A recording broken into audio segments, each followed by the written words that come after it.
দর্শক, আশা করি যে যেখানে আছেন ভালো আছেন, সুস্থ আছেন। আমিও আল্লাহর রহমতে ভালো আছি। অনেকদিন পর আপনাদের মাঝে একটা ভিডিও ছাড়লাম। আসলে আমি অনেক সমস্যায় ছিলাম। যাই হোক, আপনাদের মাঝে আবার ফিরে আসছি।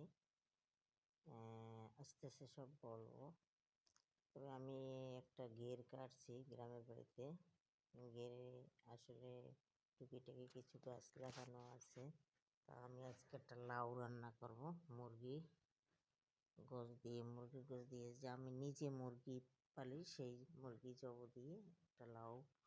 আমার গাছে অনেক সাধনার পর একটা লাউ হয়েছে।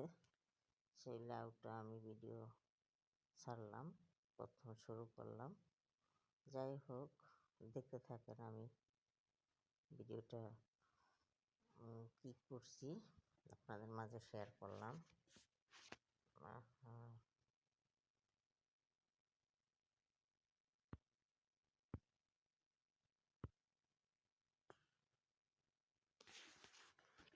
তবে দেখতে থাকেন। আমি কাটতেছি, কাটা হয়ে গেছে। কত সুন্দর একটা লাউ হয়েছে। আসলে অনেক সাধনার পর লাউ গাছটা কোনো যাহা কিছু দেয়নি, মাটিতে বাইতেছে। আমি তো ভাবিনি যে লাউ গাছের লাউটা হবে। যাই হোক, অনেক পানি এবং সার কিছু দিয়ে আমি এই লাউটা মানে আরও একটা হয়েছিল, আর এই একটা লাউ হয়েছে। তারপর আমি লাউটা নিয়ে আসলাম, আর দেখেন এখানে আর একটা গাছ আপনাকে দেখাবো। এই গাছের ফল আপনারা চেনেন কি না। এখানে এই যে শাম তরকারি বলি আমরা জানি, শাম তরকারি। ওইখানে তো একটা বরবটি গাছ, আর একটা দেখেন আর একটা গাছ দেখাই আমি। মানে এরকম টুকি কিছু গাছ হয়েছে, আমি লাগাইছি। এই যে দেখতে থাকেন, এই যে গাছটা আপনারা চেনেন কিনা জানি না। আমি এবার একটা চারা লাগাইছি। চারা আনার পর দেখেন কিছু বিচি কুপছিলাম, তবে একটা গাছই হয়েছে। তবে একটা গাছে কি পরিমাণ ফলন হয়েছে দেখতে থাকেন, অনেক ফলন হয়েছে।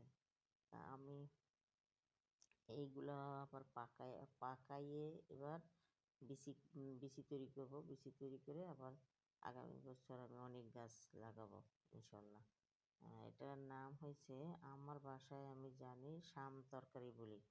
আর আমার একটা গাছ থেকে দেখেন, একটা গাছ থেকে এতগুলো ঢেঁড়স নিছি। এটা পাহাড়ি গাছ বলে, পাহাড়ি ঢেঁড়স, অনেক বড় বড় গাছ। গাছটা ওখানে ভিডিওর মাঝে আছে। যাই হোক, ওই একটা গাছ থেকে অতই ঢেঁড়স কাটছি। এর 4-5টা গাছ হইলে তো সবাই হয়েই যায় আসলে। যাই হোক, আমি লাউটা এনেছি, ছিলতেছি। দেখে কীভাবে পাতলা করে ছোলা ফেলাইব। এবার ছেলা হয়ে গেল।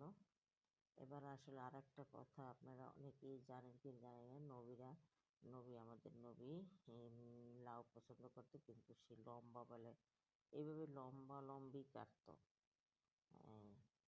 তা আমিও লম্বি কাটলাম। এখন আমি এই চাকু দিয়ে কুটে নেব। তবে আমার এক হাতে মোবাইল আর এক হাতে ভিডিও করতেছি। মোবাইল ভিডিও করতেছি, এক হাতে কাজ করতেছি।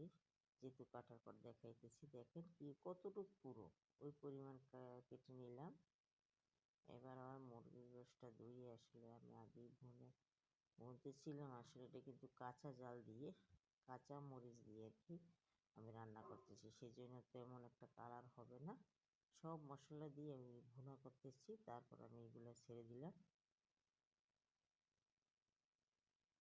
গ্রামের বাড়ির চুলায় খুবই কিন্তু স্বাদ হয়েছিল, যেহেতু চুলায় রান্না করা, আর গাছের টাটকা লাউ এবং আমার পালিত মুরগি দেশি। কালারটা কিন্তু খুবই অমায়িক, মানে অনেক সুন্দর হয়েছিল, যেহেতু কাঁচা মরিচ দিয়ে রান্না। জাস্ট একটু হলুদ দিয়েছি।